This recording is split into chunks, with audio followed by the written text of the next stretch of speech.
The Long Walk is a 2025 American dystopian survival thriller directed by Francis Lawrence and written by J.T. Molnar. The film is based on Stephen King's 1979 novel of the same name. So, Alex, what were your overall thoughts on The Long Walk? I really liked it. However, I was very sad.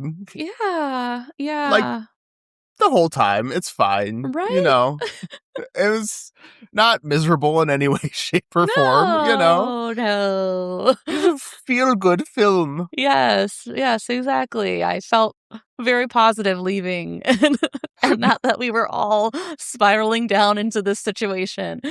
Never felt better. Right. No, but I really did enjoy this movie. I've never seen it before. Oh, no, I haven't either. I feel bad now that I realized that I've done back-to-back Stephen Kings, but because we did Carrie not too long ago, but oh well, here we are. That's okay. Let's just, we did it this year too. Yeah, We're that's just true. doing a bunch of Stephen King this year. Yes. But I do actually really love a survival storyline like the Hunger Games. There's a movie called The Hunt that's a little similar of that idea. So I thought this would be a really fun genre to watch and cover. But yeah, I feel like the other examples I listed, they ended a lot more hopeful at the very least. Yeah, because the thing about this, Nick watched this with me and he's like, so The Hunger Games? I'm like, yeah, the book came out way sooner. But the difference between this and those other movies like Hunger Games and stuff, it's the competition is yourself almost, where you need to outlast everyone, but it's not like you're trying to kill everyone, you know? Right. Where you're trying to hide and go after. That's true. All in this together. So the reason it's so much more bleak is you learn so much about them because they're just walking. All you have is time to talk. To talk. Yeah. So you find out all this stuff about their backstories and what they want and all this stuff. And it's just like, oh my freaking God, please stop. Right. Don't tell me any more heartbreaking backstory side tangents. Like, I've had it. Can you just kill each other or something? I don't know. Right. Please make it easier. Make it easier for your deaths, please. Right. And then that's why I was also like, wow, to go in immediately, I'm going to make some friends along the way. I don't know, bud. You know what? I take it back. They say you shouldn't make friends on a long walk, but fuck it, I sort of like you three. Even you, Olsen. Fuck off. No, I'm serious. Hey. A short friendship is better than no friendship, right? Don't do that. And Yeah. I will say I do like the sentiment. He said something along the lines of it's better to have friends for a short amount of time than not at all. Yeah. So like I get it, but I would definitely be like the asshole trying to distance myself from anyone, not to be an asshole, but just because I can't with this. Right. If it's me and my best friend to the end, which I know I have the power of friendship, I can do that. I don't want to have to be in that situation where I'm making a choice of does my friend deserve it more than me or vice versa. So yeah, that's why. But we do see a lot of people that kind of run it a different way and are more isolated, and they eventually snap and just go crazy and lose themselves. I know. That'd be me though, because I don't want to get close to anyone. Right. Because this make it 10 times harder. Like walking forever is hard enough. I don't need to care about any of you people. Right. No offense. Right. Just right. But I did wonder if I could win such a challenge initially, because I walk regularly. So I was like, yeah, I could walk for 4 days, no problem. Delusion. Convince yourself. Did you? Because I was like, hell no. Stephanie, before we were recording, I said we took our dog for 2 walks, and you're like, how could you do that? Well, that's different. Okay, with a dog, there's a lot of stopping and starting. If I have headphones in, I could go for a long time by myself. Oh, okay. So, Gotcha. because I will go for a walk again without my dogs and go a lot farther because I'm not stopping every time they have to go to the bathroom or sniff something interesting. Okay, so, gotcha.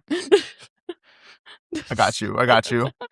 But I was wondering if you had the same idea, because when I hear about challenges or games like this in a movie, instantly I'm like, okay, so how feasible is it for me to do this? And I was like, I could do the 3 miles per hour. I could probably do that. But then when it came to you can't stop to use the bathroom, I was like, well, fuck. Yeah, it is. The Bible. Sorry, can you break off? You stink. No, I Yeah, couldn't that do was this. disgusting. Outside of that, no, I could not walk for 5 days straight. Right. So no, I knew immediately. I'm like, there's no way in hell that I'd be Yeah. able to do this. Yeah. No, I'm good. I think I would be severely dead when they go up the hill, honestly, because that Oh seemed my- like a tough trek in the night. You know, you're already tired. Literally, when that started happening, I was like, oh my God, they are all dying. Like, Yes. that is awful. But yeah, I was just wondering if you even considered if you would be able to do this.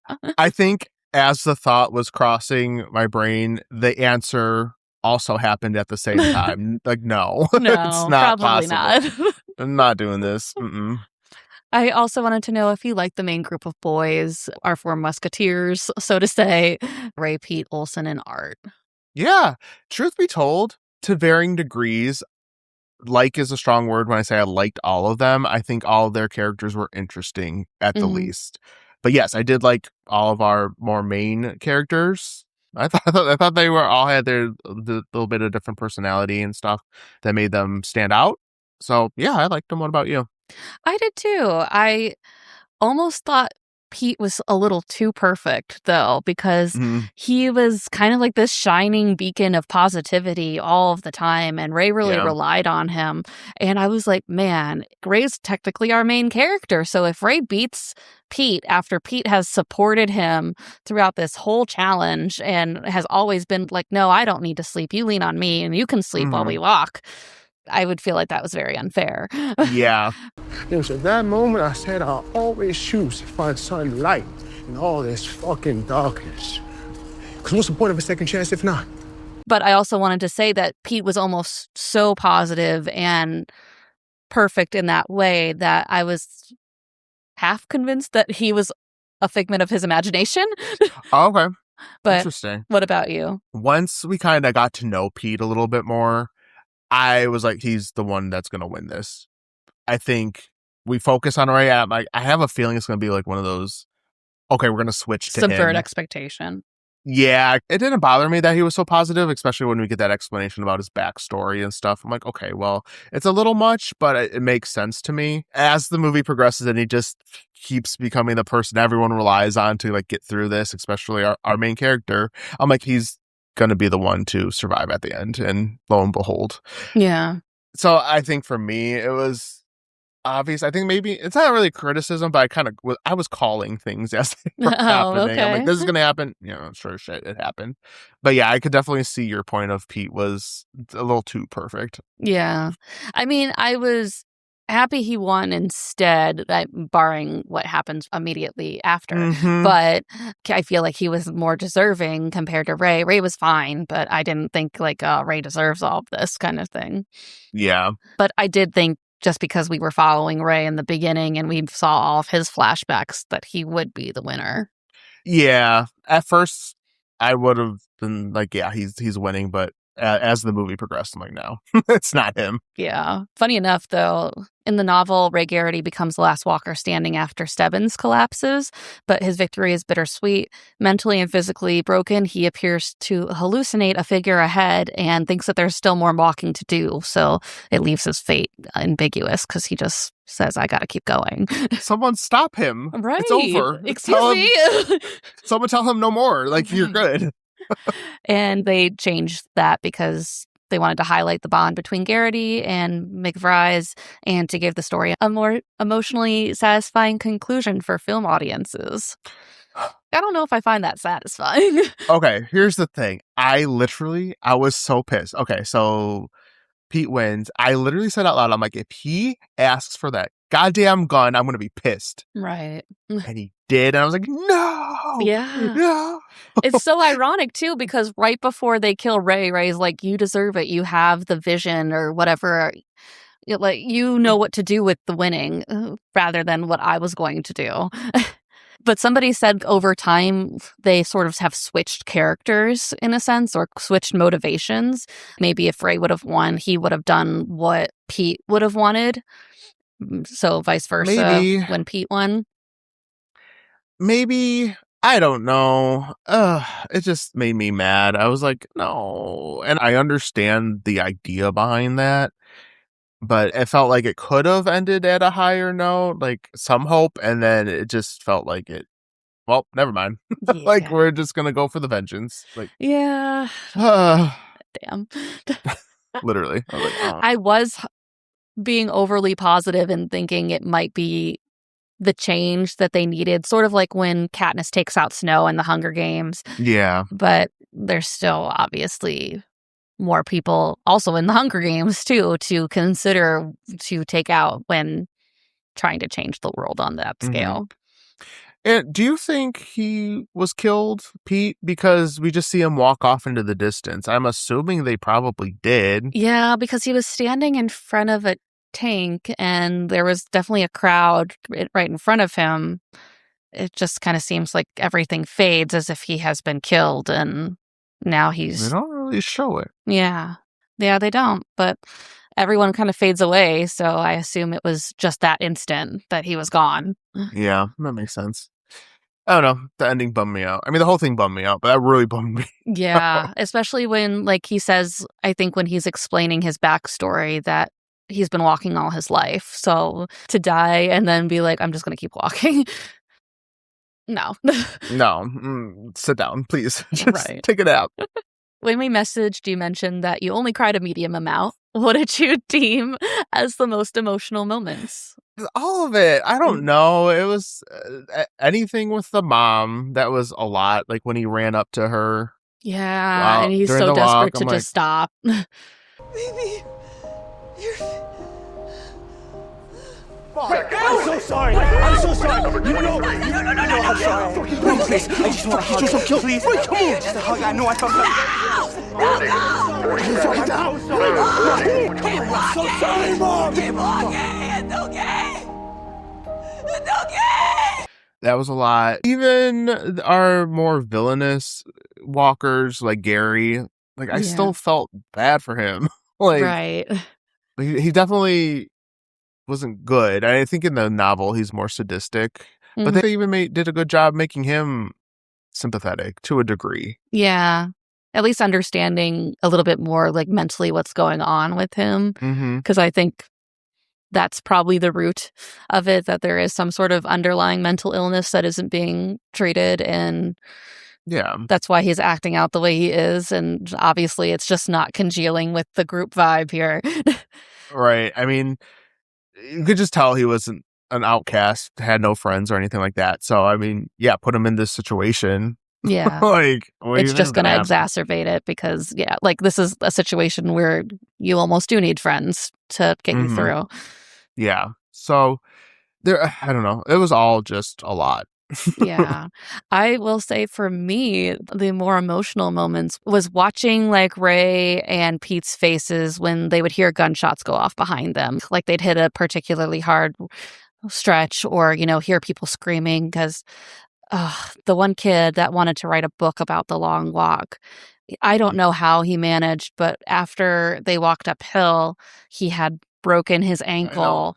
And he had somehow survived the night walking on the stub of his ankle. And he was slowing down because obviously he couldn't take it anymore. And that was heartbreaking. And then there was another kid. A lot of them got Charlie horses, which I didn't even really think about. But yeah, like even the youngest kid too, he was definitely under 16. He was one of the first to go. He got a Charlie horse and couldn't work through Curly? it. Yeah, and I felt bad for him. And a lot of just how ruthless some of these killings were too. Like when one kid, I think he was saying that his ankles were giving out and you could sort of see like around his socks they were bleeding. I don't know if he just didn't have good shoes, they were blistering or something.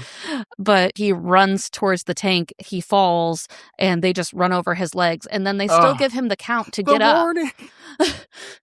I know. I'm like, guys, we don't have to follow the rules meticulously. Right. I'm like, he's not going anywhere. Right. Oh my God. Yeah. Oh, and then like It's one of those things, like, no matter how good your shoes are, if you're walking that long, your feet are going to. The thought of that, anytime they showed their feet, I was like, Yeah. no, the pain. Because, like, my foot was just rubbing up on my shoe the other day, so I got, like, a little blister, and that hurt. Like, just that little bit. I'm like, oh my God. Right. Like, I could not. Even just my muscles giving out. Besides that, it's like, mm-mm. Right. Yeah. Towards the end, when Ray sees his mom, his shoe sole has just kind of completely given up. So he has to take off his shoes. And she's so upset to see him without shoes on. And I'm like, that's going to suck. Like, I got soft, delicate baby feet. So I'm not going to. I know. I'm not going to make it walking on pavement too long. No. Oh, God. The thought is gross. Yeah. I'm surprised he actually made it to that night, too, because he walked pretty much from morning till that evening. Hell no. Yeah. And it rained. Imagine walking in the... no. Yes. That was another thing, too. I was like, they should at least give them a 3-minute break, maybe just like once a day to relieve themselves, because one, having to walk in the rain, and then two, to have to use the bathroom at such like a weird interval, like it's not going to be a clean go. So to be drenched and stinky and having all that chafing on your body. No. There's so much poop. I know. Like, it's so much. Can we at least give them this dignity? Hell no.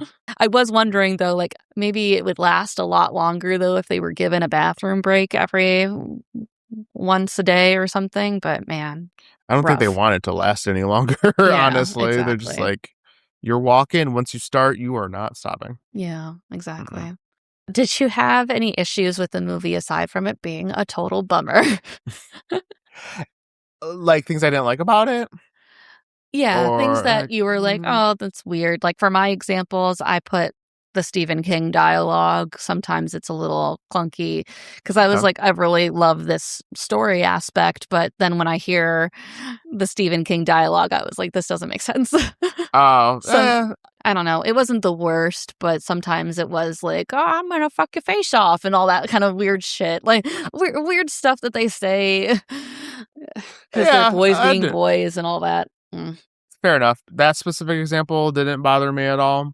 I think just the ending, I wouldn't have chosen that. Like, I think Pete winning makes sense. I would have gone with that route, but I just wish, because like he says this is for Ray, but Ray wanted you to do what you wanted to do. So in a way, you're going against what he wanted. So I was like, if you wanted a more depressing ending, then sure, like great. Yeah, that seems like that was the goal. But yeah, I just didn't like the ending. Specifically, the Major being shot. He deserved to die, don't get me wrong. I'm happy the Major died. I just don't like the way it happened. Right, exactly. Yeah, I was really hoping too, like once we get to the end, we'll see whatever they'll do to make this a change in their society, so then they'll stop doing this. And I'm sure they'll just promote somebody else up to Major and keep it going, because there's higher ups than Major. So yeah, in my head, we'll just say that it did make a change, and that makes me feel better. Yeah. Outside of the dialogue, is there anything else that you didn't like? I didn't like the repetitiveness of the deaths towards the end. Maybe one or two people before Art, and then Art and Stebbins kind of died the same way. Both of them were like, I just can't do it anymore. I'm just going to stop and walk into the tanks and let them kill me.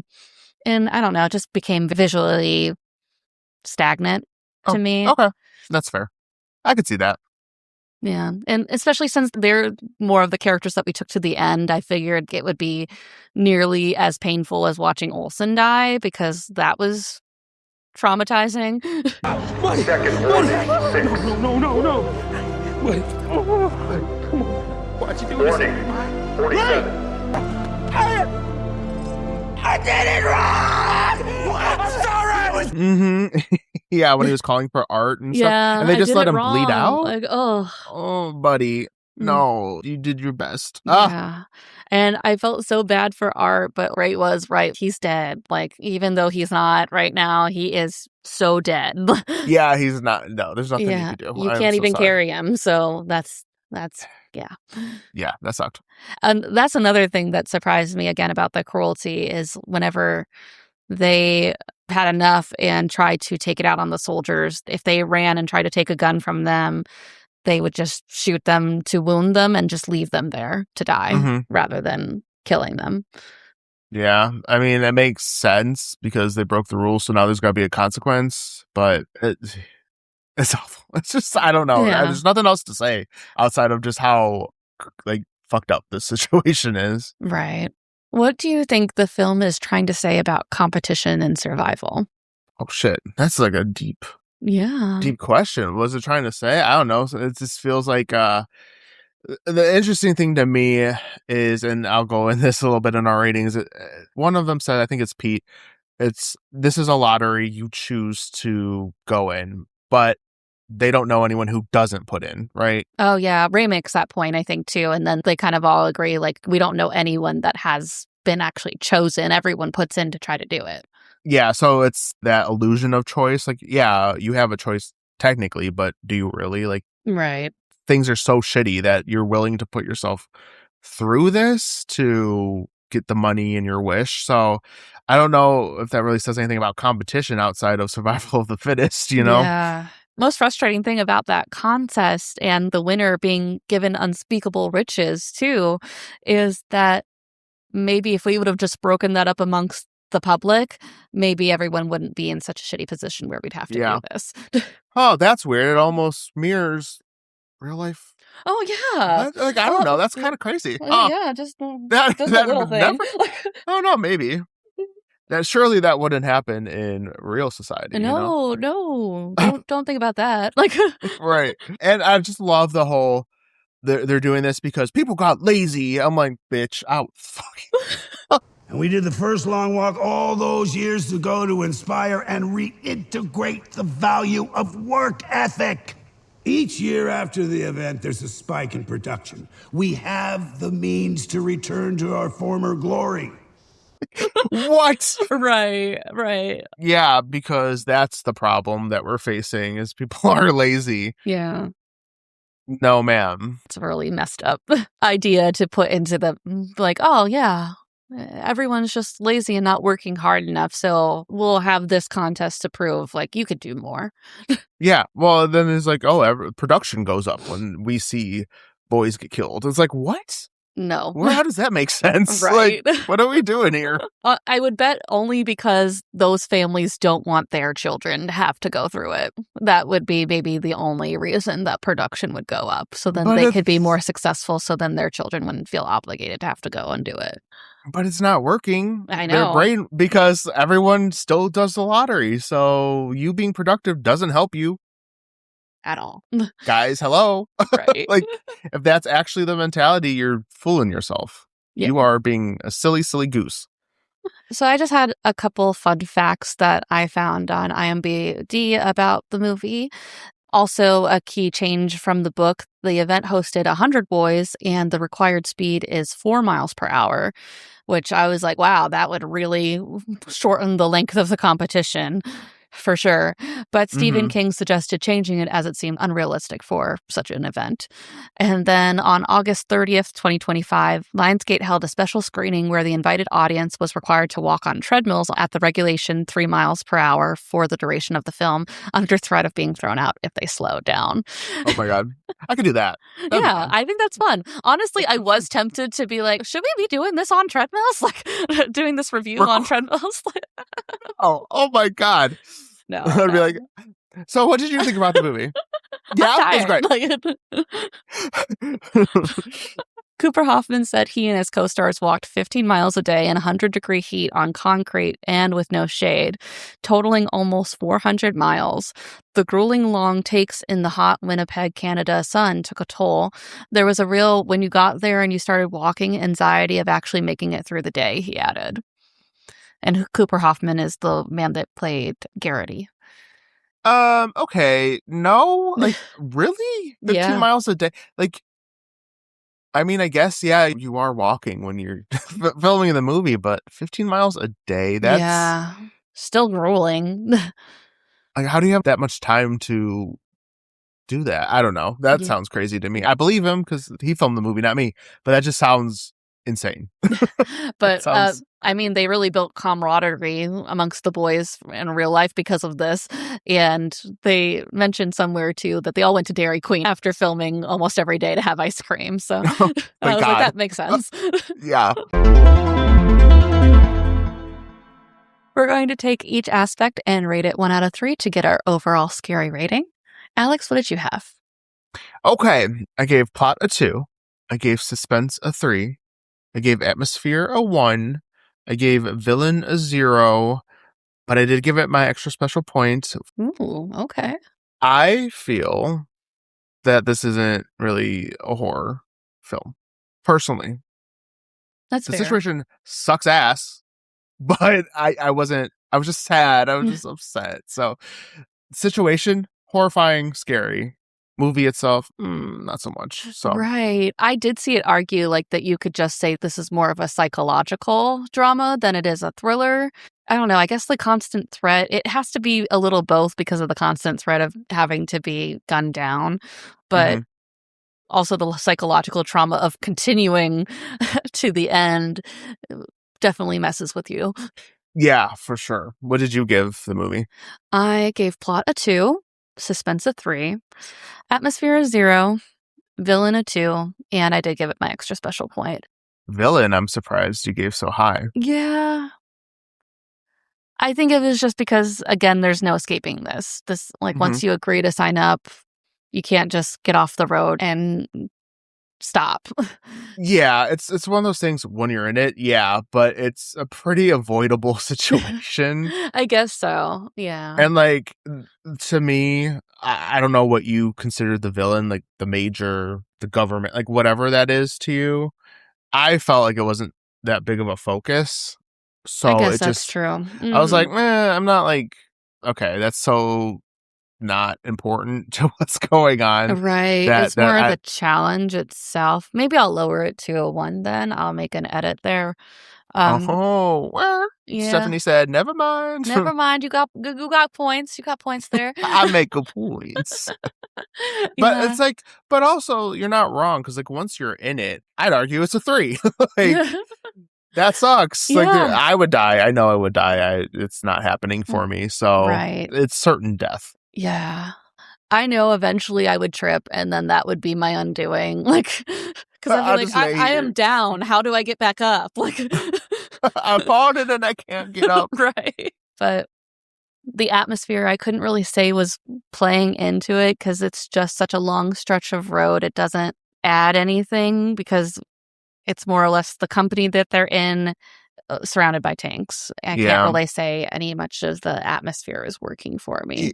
Yeah, it was lower. I did feel like I had to give it a 1 because between the music and the cinematography and just the color grading, it was very bleak. So Yeah. it did lend itself overall, but it wasn't, again, a main focus. So I did give it a point because I felt like it did give it a little bit of something, but not enough to really move the needle all that much.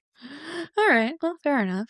I just think overall it wasn't, like a 6 is almost middle, but I would say it's more like we both gave it high suspense because that's where it's like, Yeah, right. it really That constant threat of having to keep up the 3 miles is definitely always hanging over their head.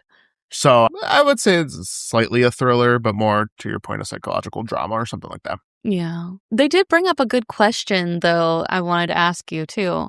When they're walking with Stebbins towards the very end, it's just Ray and Pete left. They say, what if we all slowed down below the 3 point? And what would they do then? Because we're all technically tied if we were all at 2.9 or something. I would feel like they would somehow, with their little wrist things, be able to find out who by like 0.01 of a second dropped. You know what I'm saying? Like they would split hairs somehow to find out who actually, because to go below 3 all at the exact same time seems nearly impossible. Yeah. I think they would like go to the They'd split hairs millisecond. on it and figure out who was Yeah, the so I third think they one. would find a way around it Yeah. personally. Rough. Thank you for watching the video. If you enjoyed it, please be sure to give it a like and subscribe to be notified when we post new episodes. And if you listen to this as an audio podcast, we appreciate you however you enjoy the show. Yes, and you can find us on social media using 13 Degrees of Screams. And if you are new to our channel, please feel free to give us a subscribe. You made it to the end, so yay! And just join us, and then you can see when the next video comes out. Yes. This has been 13 Degrees of Screams, and we will see you next week. Bye! Bye!